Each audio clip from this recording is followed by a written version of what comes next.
Hold on to your seats for a second, because the Chevrolet Bel Air didn't just roll off the factory floor, it crashed headlong into American culture and left tyre marks that are still there today. We're talking about a car that made suburban dads feel like Hollywood stars, packed engines that could shame the competition, and had enough shiny chrome to blind your nosy neighbour. But here's the twist. Behind the beautiful fins and big smiles, there were secrets Chevy really didn't want you to think too hard about. Rust-prone bodies, marketing trickery, half-baked engineering experiments. It wasn't all roses. Today on AbTech Lab, we're digging into Uncovered, the Chevrolet Bel Air's shocking secrets, from design betrayals to clever pricing traps, and even controversies over who really invented its best features. Oh! And you'll want to hear about that engine that could make even modern cars sweat a little. Before we lift the hood on these stories, do me a favour. Smash that subscribe button like you're slamming an old-school stick shift into second gear at 5,000 revolutions per minute. Let's get this ride rolling. And trust me, you won't believe what Chevy did in the 1957 redesign that turned the whole market upside down. But first, let's rewind and uncover how Chevy turned an ordinary trim package into America's most desirable car. Here's what they don't tell you at classic car shows. The Bel Air didn't even start as its own model. In 1950, it was just a top-tier trim for the Chevrolet Deluxe. It wasn't some grand, clean-sheet design. It was a marketing ploy. Chrome, two-tone paint and fancy interior details made it look rich for a fraction of Cadillac's price. Chevy's plan? Sell the American dream on a budget, and it worked beautifully. They made a regular working man feel like he was cruising in something special. But that trick had a dark side. The Bel Air's early models were mechanically basic. Same old stove-bolt six-cylinder engine, 3-on-the-tree manual shift. If you didn't pay extra, you were basically in a fancy taxicab. Yet buyers didn't mind. They saw the chrome, the style, and they were hooked. It was automotive catnip, and Chevy knew it. So they doubled down, planning ever bolder styling moves and increasingly aggressive sales tactics. But wait till you hear how the styling war of the 1950s turned into a chrome arms race that pushed Chevy and buyers to the absolute limit. Because next, we're diving into the era when car design went completely off the rails and the Bel Air led the charge. Let's set the stage. It's the mid-1950s. America is obsessed with jets, rockets and the space age. So car designers went, well, kind of insane. Chevy's 1955 Bel Air kicked off the transformation with its legendary shoebox look, slab sides, integrated fenders and V8 power under the hood. It was clean, modern and sold like hotcakes, but Ford was breathing down Chevy's neck in sales, so by 1957 it was all-out war. The 1957 Bel Air became an icon for its soaring tail fins, gold anodized grille, dual spears on the hood, design that screamed, "Look at me!" It worked. 1957. Bel Air sales were huge, and even today it's the year collectors want. But let's spill a secret you won't hear at auctions. The fins weren't actually great for stability.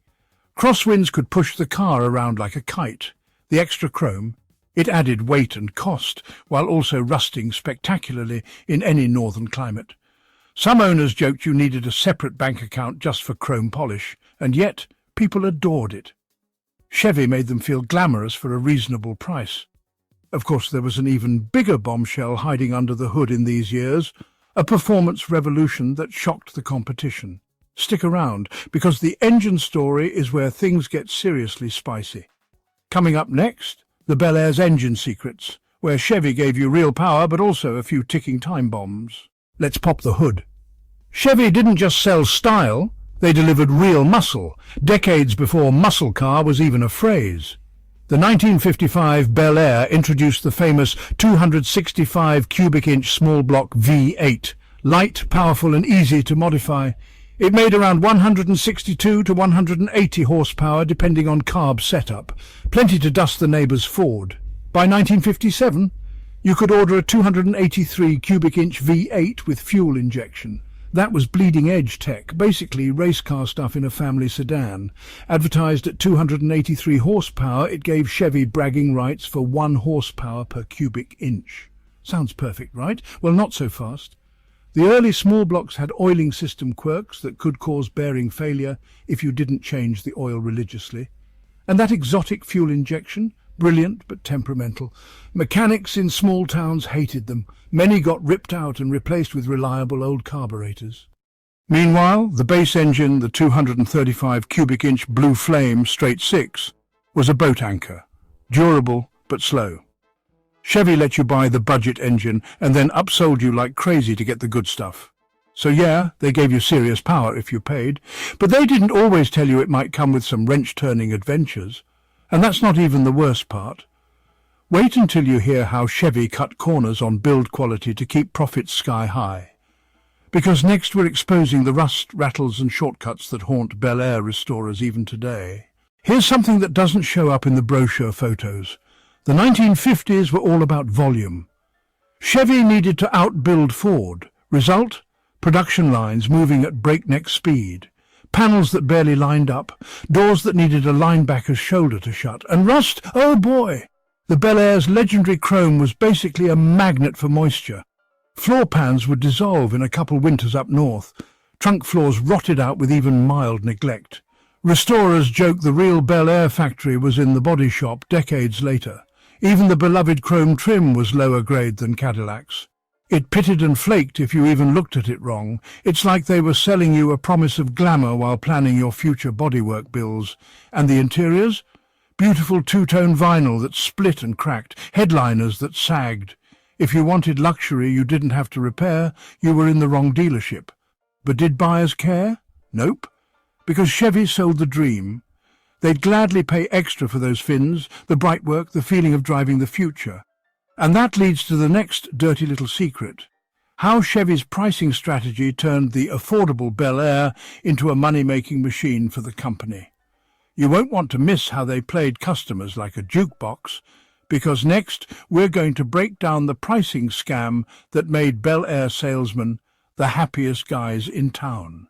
You've heard affordable luxury, right? That was Chevy's entire pitch for the Bel Air, but let's be real. They basically invented microtransactions before video games ever did. Sure, the base price was cheap on paper, but that base car? It was as stripped as a prison cell. No radio, no heater, no automatic transmission. Want white wall tyres? Extra. Two-tone paint? Extra. Chevy's options list was a trap you couldn't resist. Salesmen were trained to upsell buyers on everything. By the time you added the stuff that actually made it a Bel Air, you were spending enough to make your banker sweat. And they loved it. Options were pure profit. The sales guy would flash you that $1,000,000 grin while he added another line item to your invoice. It got so bad that dealerships practically competed over who could sell the most loaded Bel Air. Chevy perfected this model, and every other automaker copied them. Today people love to wax nostalgic about how cars used to be simpler times. But Chevy was already milking every dollar out of buyers like pros. But here's the thing, even with the price games and rust buckets, the Bel Air delivered something no other car did at the time. And you'll see why its cultural impact is so big that it's practically burned into America's DNA. Stick around, because next we'll see how the Bel Air didn't just sell cars. It sold a dream that America is still buying into. So let's talk legacy. Despite all the flaws, the Bel Air is an icon. It wasn't just a car, it was a ticket to the good life. Teenagers would save every penny to buy one. Families loaded them up for cross-country road trips. Friday nights meant cruising Main Street in a Bel Air, blasting Elvis or Buddy Holly. It was the face of post-war optimism. The American dream on white walls. Chevy knew what they were doing. They democratized style. You didn't need a Cadillac budget to look like you were living large. Even today, the Bel Air is among the most sought-after classics. Resto mod shops swap in modern LS engines, disc brakes, air conditioning, taking the old dream and updating it for modern roads.